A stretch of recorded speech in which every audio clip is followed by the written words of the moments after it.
Hello दोस्तों, स्वागत है आपका अपने चैनल मूवी स्टोरी बोर्ड में। और आज हम जो मूवी एक्सप्लेन करने वाले हैं उसका नाम है चोर निकल के भागा। इस मूवी में एक लड़का और एक लड़की एक प्लेन के जरिए कुछ डायमंड की सप्लाई करते हैं, लेकिन कहानी में ट्विस्ट ये रहता है कि वो प्लेन हाईजैक हो जाता है। तो हम देख पाते हैं कि वो दोनों उन आतंकवादियों से ये डायमंड बचा पाते हैं कि नहीं। और ये जानने के लिए आपको हमारी पूरी वीडियो देखनी होगी, लेकिन उससे पहले वीडियो को लाइक और साथ ही हमारे चैनल को भी सब्सक्राइब करना ना भूलिएगा। तो बिना टाइम वेस्ट किए शुरू करता हूँ मूवी का एक्सप्लेनेशन। तो कहानी की शुरुआत एक प्लेन से होती है। यहाँ हमें अंकित अरोरा को दिखाते हैं, जिसके पास एक एयर होस्टेस नेहा आती है। अंकित को उसे देखकर उससे पहली नजर वाला प्यार हो जाता है और वो नेहा के साथ फ्लर्टिंग करने लगता है। साथ ही वो उससे आज रात डिनर की भी पूछता है, लेकिन नेहा उससे मना कर देती है और कहती है कि आज रात में ऑलरेडी मेरा एक प्लान है। इसके बाद रात में नेहा एक पार्टी में जाती है। यहाँ पर अंकित भी होता है और उससे वो बात करने की कोशिश भी करता है, लेकिन नेहा इससे कहती है कि तुम मेरा पीछा क्यों कर रहे हो, और इस पर चिल्लाकर यहाँ से चली जाती है। आगे रास्ते में नेहा और उसकी फ्रेंड की गाड़ी खराब हो जाती है कि तभी यहाँ पर अंकित आता है और इन लोगों को लिफ्ट देता है, जिस पर नेहा सोचती है कि मैं अंकित के बारे में गलत सोच रही थी, ये वैसा लड़का नहीं है जैसा मैं सोच रही थी। नेहा का घर आने के बाद वो इससे थैंक यू भी कहती है। आगे इन दोनों के बीच में बात करना शुरू हो जाती है और धीरे धीरे करके नेहा को भी अंकित से प्यार हो जाता है। और एक दिन तो ये लोग एक दूसरे के काफी करीब भी आ जाते हैं, जिसके कुछ दिनों बाद नेहा अंकित को बताती है कि मैं प्रेग्नेंट हूँ, लेकिन अभी तक इन दोनों की शादी नहीं हुई थी। अंकित ये सुनकर बहुत खुश होता है और कहता है कि मैं इस बच्चे के लिए तैयार हूँ, हम अभी ही शादी कर लेते हैं। इसके बाद एक दिन अंकित के पास किसी का फोन आता है। वो इससे ठीक तरह से बात नहीं करते और इसे अपने पास भी बुलाते हैं। यहाँ पर नेहा भी होती है। आगे वो लोग अंकित को मारने लगते हैं। ये देखकर नेहा उसके पास जाती है, लेकिन तब तक वो लोग जा चुके होते हैं। वो अंकित से उन लोगों के बारे में पूछती है, जिस पर अंकित कहता है कि 2 साल पहले मैंने एक डायमंड की कंपनी ओपन की थी, तो मेरे एक एम्प्लॉय ने इन लोगों के 120 करोड़ के हीरे मिसप्लेस कर दिए और अब ये लोग वो पैसे लेने के लिए मेरे पीछे पड़े हैं, जिसके बदले में ये लोग मुझसे हीरे की चोरी करने की कह रहे हैं, लेकिन मैं ये चोरी नहीं करूंगा। ये सुनकर नेहा इस पर बहुत गुस्सा होती है और बताती है कि मेरे फादर अंडरवर्ल्ड के पैसे हैंडल करते थे और एक दिन उनसे हिसाब करने में कुछ गलती हो गई, जिसके बाद कुछ लोगों ने उन्हें मेरे सामने ही मार दिया और तभी से मुझे ऐसे लोगों से बहुत डर लगता है। लेकिन तुम भी इनके झांसे में फंसे हो, मुझे तो डर लग रहा है कि कहीं ये तुम्हें भी कुछ न कर दे। जिस पर अंकित इसे बहुत समझाता है और कहता है कि तुम चिंता मत करो, मैं कहीं से न कहीं से इन लोगों के पैसे चुका दूंगा। इसके कुछ दिनों बाद अंकित और नेहा एक मॉल में अपने होने वाले बच्चे के लिए कपड़े खरीद रहे होते हैं कि तभी यहाँ पर वो लोग आ जाते हैं और ऐसा बुलाने लगते हैं, जिस पर अंकित उसके बॉस को फोन लगाता है और उससे कुछ दिनों की मोहलत और मांगता है, लेकिन वो नहीं मानता और इससे बदतमीजी करने लगता है। फिर अंकित भी उसे सुना देता है और फिर इन लोगों से भागने लगता है, लेकिन वो लोग इसे पकड़ लेते हैं और अंकित को मारने लगते हैं, जिस पर नेहा इसे बचाने की कोशिश करती है तो एक आदमी इसके पेट में लात मार देता है और नेहा यहीं पर बेहोश हो जाती है। इसके बाद हॉस्पिटल में हमें पता चलता है कि नेहा का बच्चा मर चुका है और ये सुनकर वो रोने लगती है और अंकित को भी बहुत दुख होता है कि तभी फिर से अंकित के पास उस आदमी का फोन आता है। वो अब इसे भी मानने की कहता है, लेकिन नेहा इससे कह देती है कि हम उन हीरो की चोरी करने के लिए तैयार हैं। अंकित इसे मना करता है, लेकिन नेहा इससे कहती है कि इन्होंने अपने बच्चे को मार दिया और अगर ये लोग तुम्हें भी कुछ कर देंगे तो मैं तो जीते जी ही मर जाऊंगी, तो हम ये डायमंड की चोरी करेंगे। इसके बाद अलबरकत के एक जौहरी से इंडिया का एक पॉलिटिशियन हीरो की सप्लाई करने की कहता है और वो आदमी इन हीरो की सप्लाई अंकित को ही करने की कहता है। वो लोग डायमंड को एक मोबाइल में फिट कर देते हैं और उसे एक ब्रीफ केस में रख देते हैं, जिसमें 6 अंकों का कोड लगा था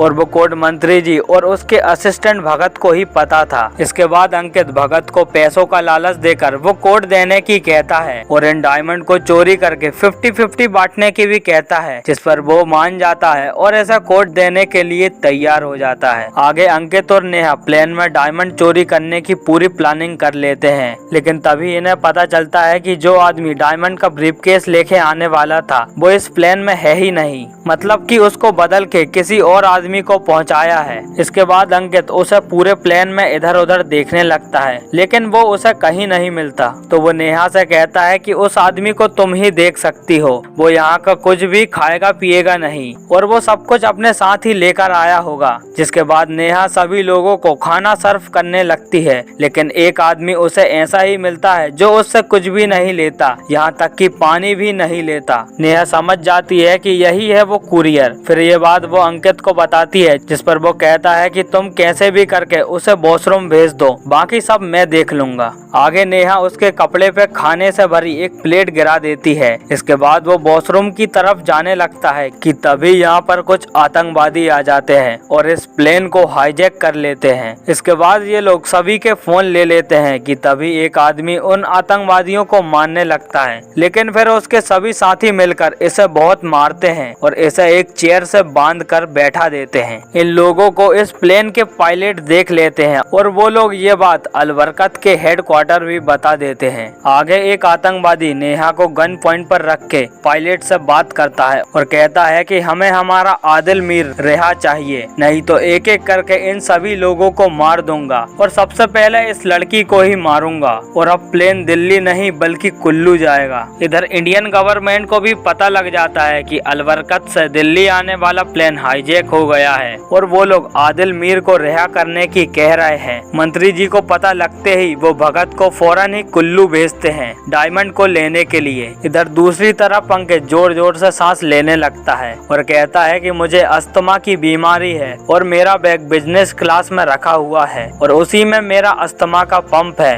और अगर मुझे पंप नहीं मिला तो मैं यहीं पर ही मर जाऊंगा। इसके बाद ये लोग इसे पंप लेने के लिए जाने देते हैं। यहाँ आते ही अंकित वो डायमंड वाला बैग देखने लगता है और वो इसे मिल भी जाता है। इसके बाद अंकित उसमें से डायमंड निकालने ही वाला होता है कि तभी यहाँ पर वो टेररिस्ट आ जाता है और इससे पूछता है कि तुझे पंप नहीं मिला फिर भी तेरी सांसें चलनी तो बंद हो गई और इसमें एक जोरदार पंच मारता है, जिसकी वजह से इसकी नाक से बहुत खून बहने लगता है। आगे नेहा इसके पास फर्स्ट एड करने के लिए आती है। अंकित इसे बताता है कि मैंने उस बॉक्स को खोल दिया है, बस अब तुम्हें कैसे भी करके उस डायमंड वाले मोबाइल को निकालना है। जिस पर नेहा इससे मना करती है और कहती है कि मैं कैसे जा सकती हूँ वहाँ पर, ये लोग मुझे नहीं जाने देंगे और अगर किसी ने देख लिया तो मुझे वहीं पर ही मार देंगे। जिस पर अंकित ऐसे चिल्लाकर कहता है कि तुम्हें ये काम करना होगा, हमारे पास बस यही एक मौका है। इधर इंडिया में आदिल मीर को ले जाने की तैयारी हो जाती है। इसके बाद इंडिया का एक ऑफिसर परवेज शेख इन टेररिस्ट से बात करता है कि तभी मौका देखकर अंकित डायमंड को लेने के लिए चला जाता है। इसके बाद वो डायमंड वाला मोबाइल निकाल भी लेता है कि तभी यहाँ पर एक टेररिस्ट इसे देख लेता है और अब उसने वो डायमंड भी देख लिए थे। जिसके बाद वो इससे डायमंड लेने लगता है तो अंकित तो उसे मारने लगता है कि तभी यहाँ पर उसके बाकी साथी आ जाते हैं और फिर वो लोग अंकित को बहुत मारते हैं। आगे वो इसे मारते हुए एक कमरे में ले जाते हैं और इधर मौका देखते ही इस प्लेन का सीक्रेट ऑफिसर उसकी बंदूक निकालकर इन सभी लोगों को मार देता है और अंकित को देखता है तो अंकित के ऊपर इन लोगों ने एक बॉम्ब लगा दिया था। इधर नेहा ने प्लेन का गेट खोल दिया था और बारी बारी से सभी लोगों को बाहर निकालने लगती है। इसके बाद यहाँ पर बॉम्ब डिफ्यूज करने वाले ऑफिसरों को बुलाते हैं और वो लोग इस बॉम्ब को देखते हैं तो पता लगता है कि ये बॉम्ब नकली है और इधर प्लेन में आतंकवादियों की बॉडी भी नहीं मिलती है। ये सब देखने के बाद परवेज समझ जाता है कि ये हाईजैक नकली था और वो लोग अभी भी इन पैसेंजरों के बीच में ही हैं। इसके बाद वो किसी को भी एयरपोर्ट से नहीं निकलने देते, लेकिन वो गार्ड इन्हें बताता है कि अभी अभी एक ऑफिसर यहाँ से निकला है और वो और कोई नहीं बल्कि इस प्लेन का सीक्रेट ऑफिसर था। यहाँ हमें पता लगता है कि वो सीक्रेट ऑफिसर नहीं था, वो इन टेररिस्टों के साथ ही मिला हुआ था। इधर अंकित डायमंड ले आता है और उन्हें भगत को दे देता है। भगत उन्हें चेक करता है तो वो डायमंड नकली निकलते हैं। इसके बाद भगत ऐसा बहुत सुनाने लगता है और कहता है कि मुझे तुम पर विश्वास ही नहीं करना था, तू अपने बॉस का नहीं हुआ तो मेरा क्या होगा।